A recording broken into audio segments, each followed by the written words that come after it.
Moi, humanitaire qui voit des situations difficiles, c'est mon métier, comme les médecins en France voient des situations difficiles. J'ai été prostré pendant 1 heure devant cette photo et cette vidéo de ce bébé gazaoui qui meurt parce qu'il n'a pas accès à du lait maternel, et du lait en bouteille, pardon, pour manger. Ce bébé, il avait 2 mois. Alexandre Chatillon, j'ai monté avec 2 autres personnes Supernova il y a maintenant 4 ans. C'est une ONG française qui intervient dans les pays en crise.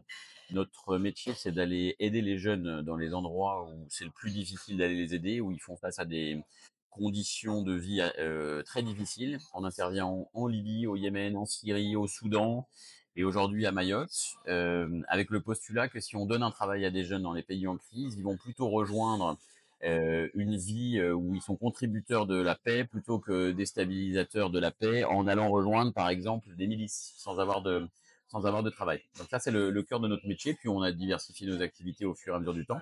Et puis précédemment je travaillais pour le ministère des Affaires étrangères français et avant pour le système des Nations Unies.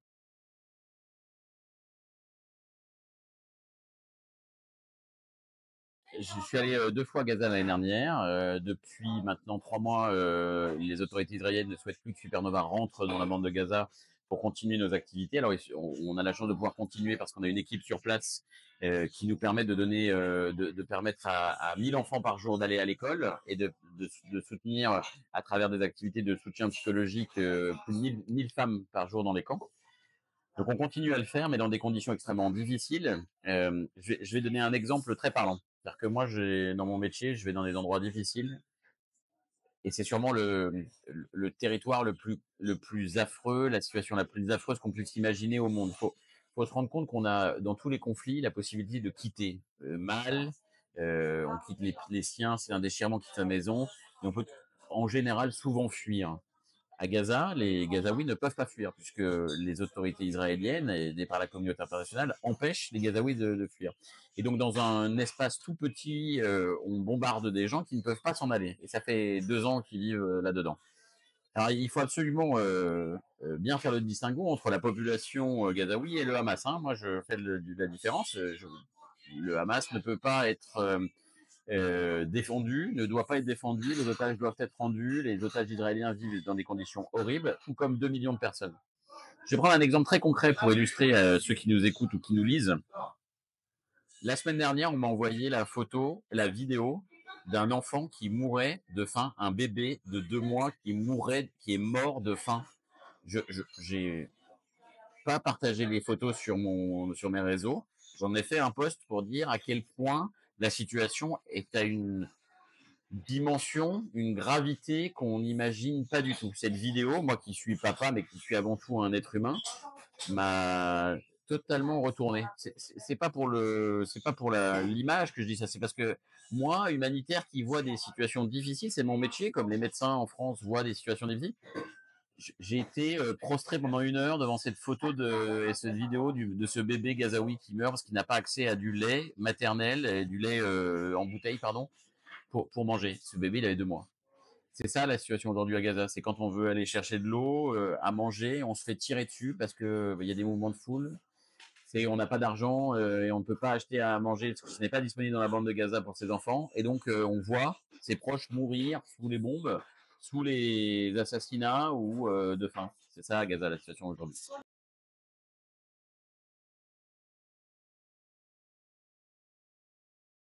C'est très difficile. C'est-à-dire que Supernova, on est une organisation qui est au départ orientée sur les individus pour aider les individus. Un peu sur le principe de la neutralité de la Croix-Rouge avec les grands principes humanitaires qui sont neutralité, impartialité. Bon, je ne rentre pas dans une exégèse philosophique de notre action, mais aujourd'hui à Gaza, c'est impossible de ne pas dénoncer ce qui se passe. C'est impossible de ne pas subir euh, le coup près des décisions unilatérales des Israéliens qui administrent de la bande de Gaza, qui acceptent ou pas l'entrée des camions humanitaires. Alors, en temps normal, avant le 7 octobre 2023, il y a environ 500 camions par jour qui rentrent dans la bande de Gaza. C'était déjà pas une situation très heureuse, la bande de Gaza avant, mais 500 camions. Aujourd'hui, en période ultra humanitaire où il n'y a plus rien, il n'y a que 30 camions en moyenne qui rentrent par jour. Et ça, c'est une décision politique des Israéliens de dire, bah, ok, bah, j'accepte 50 camions aujourd'hui, 100, 200, 300. Et ça, c'est difficile de ne pas le dénoncer quand on est humanitaire. Donc, on fait notre travail, on le fait mal parce qu'on n'est pas capable, on ne donne pas les moyens de le faire, et donc c'est impossible de ne pas le dénoncer.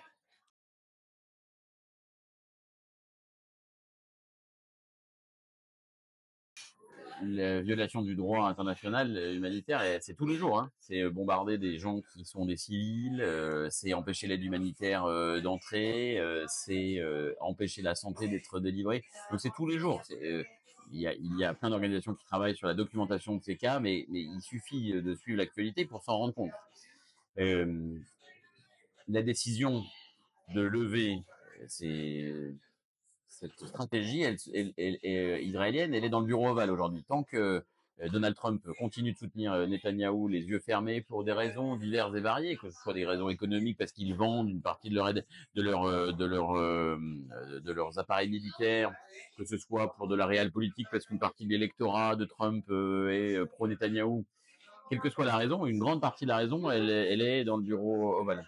Donc la solution, elle est de convaincre les Américains d'arrêter de soutenir Netanyahou. Parce que Netanyahou, lui, dans sa constitution politique aujourd'hui, il est soutenu par l'extrême droite israélienne qui, je le rappelle pour ceux qui n'auraient pas vu l'information, il y a pas, il y a un mois, hein, lorsque le cessez-le-feu, après, au bout d'un moment, après le cessez-le-feu de janvier, les exactions ont été recommencé de la part des Israéliens, les bombardements ont recommencé, puis à un moment donné, l'aide humanitaire qui avait totalement stoppé les camions qui avaient totalement stoppé d'entrer pendant 2 mois et demi, ont pu rentrer. Et le premier jour où les camions ont pu réentrer, donc on parle d'une trentaine de camions comme je faisais référence à quelques instants, il y a des gens d'extrême droite en Israël qui se sont mis sous les camions pour éviter qu'ils rentrent dans la bande de Gaza. Ça, c'est l'électorat principal aujourd'hui de Netanyahou. Donc il est impossible pour Netanyahou aujourd'hui, s'il veut se maintenir, de changer de cap, sauf à ce il aille chercher des voix vers le centre gauche et vers la gauche progressiste israélienne qui existe et qui se mobilise. Mais aujourd'hui, l'électorat en Israël, la stratégie de soutenir les colons et la stratégie américaine fait que la situation est irréversible. Donc ces exactions, elles sont commises au quotidien avec le blanc-seing des États-Unis et avec la dénonciation par Donald Trump du système multilatéral et des décisions diplomatique, du respect des normes internationales et de la diplomatie comme un canal de négociation entre États.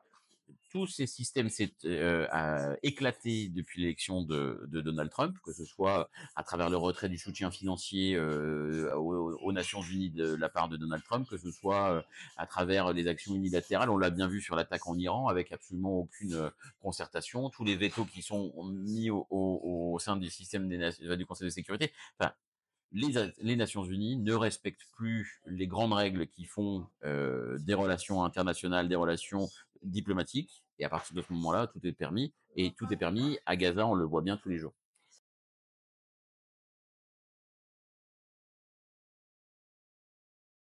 Alors moi, je suis pas un juriste, mais ce que je vois, c'est que de façon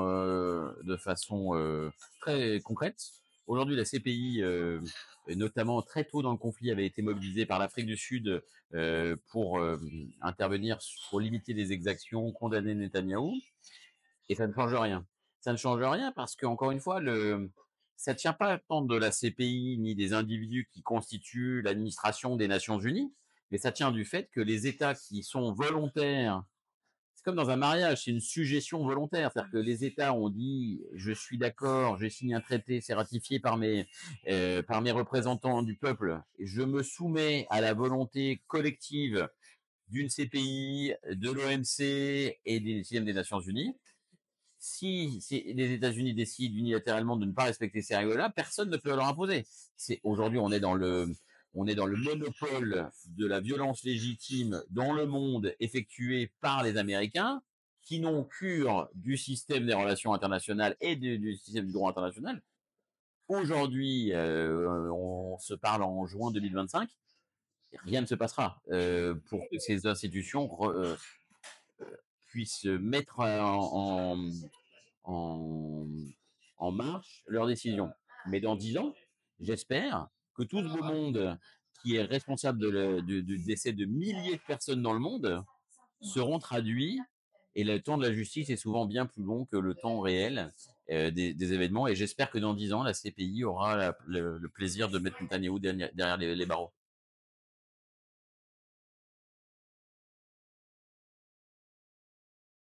Alors, dans les pays dans lesquels on intervient, qui sont principalement des pays arabo-musulmans, il y a une solidarité qu'on voit beaucoup moins en Europe aujourd'hui. Une solidarité à la fois familiale, à la fois géographique, des individus qui habitent autour et transgénérationnelle, c'est-à-dire entre les parents, les grands-parents et les enfants. Euh, si nos projets ne visent pas particulièrement les familles monoparentales, ce sont les principales premières victimes des conflits dans le monde, ce sont souvent seuls.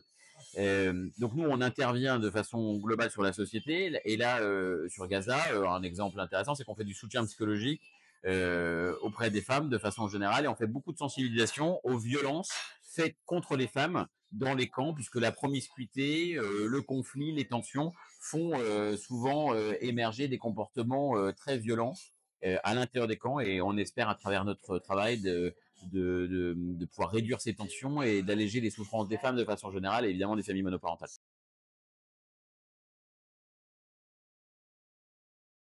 Encore une fois, on n'a pas de programme dédié pour les familles monoparentales Bien sûr. aujourd'hui à Gaza. Pourquoi? Parce que c'est très difficile de faire le distinguo famille monoparentale, famille, tout le monde est dans le besoin à Gaza. Mais si je prends un pas de recul, c'est ce que nous on faisait en 2023 et début 2023 et en 2022 à Gaza, où on accompagnait des femmes monoparentales. Et là, ce qu'on faisait, c'était un programme de formation dédié avec un bilan de compétences au départ. On va appeler ça comme ça pour simplifier les choses. On fait une analyse des besoins du marché de l'emploi et on essaie de faire matcher les compétences initiales des femmes qui sont seules et le marché de l'emploi avec un programme de formation, un programme d'accompagnement. Donc ça, on le faisait dans la bande de Gaza pour 200 femmes qu'on a accompagnées. Euh, et ce programme a dû s'arrêter à cause du 7 octobre, mais au rang des choses des petites euh, raisons qui font qu'on est heureux de faire le métier que je fais, c'est que la première fois que je vais à Gaza en mars l'année dernière, je vais dans un camp pour voir ce qu'on peut faire pour aider. Et là, je tombe sur une femme qui voit sur notre voiture marqué Supernova et qui vient vers moi, qui me dit ah merci, je faisais partie de ces 200 femmes que vous aviez aidées l'année dernière. J'ai pu faire ça, ça et ça, et j'ai pu avoir un nouveau métier à ce moment-là. Et vraiment, merci beaucoup. Et là, on se sent utile, même si au moment où la personne me le dit, elle est dans un camp, elle est dans une tente et elle attend que la situation s'améliore et ce que l'histoire ne montre pas encore à présent.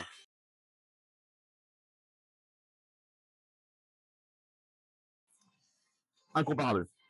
On n'est pas dans une situation humanitaire difficile en Libye. Si la situation économique est fragile, il y a une croissance soutenue depuis les dernières années. Il y a un risque sécuritaire avéré, mais pas humanitaire. Sur le Yémen, il y a une vraie crise humanitaire, et notamment dans certaines zones contrôlées par les Houthis, y compris dans la Dramout, où il y a vraiment une fragilité structurelle économique, avec beaucoup d'argent qui est dédié pour l'aide humanitaire, mais on n'est pas dans une situation qui s'approche de près de ce qui est vécu à Gaza. Voilà, je ne veux pas comparer les souffrances, mais je préfère aujourd'hui être yéménite qu'être gazaoui. C'est dire à quel point la situation à Gaza est affreuse.